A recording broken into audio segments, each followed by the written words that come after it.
بختي رحمانه پاڅه نن ډېر کارونه لرو. ښه اوس پاڅېدم. بختي رحمانه نن زما لپاره د خټو تنور جوړ کړه. جی جی ولې نه.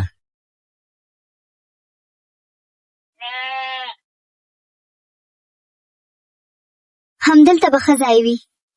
هو تنور به دلته جوړم.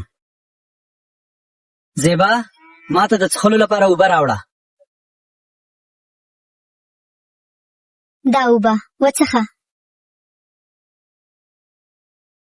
زیبا راشه وګوره تنور څنګه جوړ شوی دی. ډېر ښکلی جوړ شوی دی. اوس به پکې ډوډۍ پخو. هو نن به پکې ډوډۍ جوړه کړم. ته په کټ کښېنه زه به درته ډوډۍ پخه کړم. زیبا ډوډۍ راکړه وګورم چې څنګه جوړه شوې ده.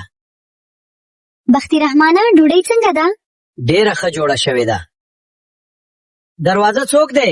سلام علیکم. د روټۍ خوشبویي تر کوڅې را رسېدلې وه. زه هم راغلم. ښه راغلی راځه امتحان یې وکړه. واه دا خو رښتیا د کلي اصلي.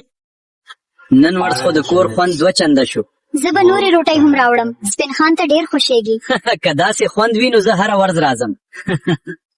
بس نن ورځ ښه تېره شوه. هو داسې ورځې ډېرې لګې وي. ما ته داسې ښکاري چې نن به ټول کلي ته د دې روټۍ خبرې که ځي نو دې ته به ښه نوم هم پیدا شي.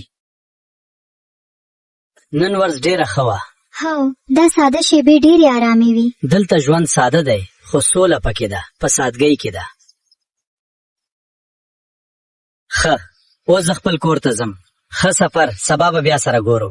په خیر لاړ شه. خدای پامان. خدای پامان. خدای پامان.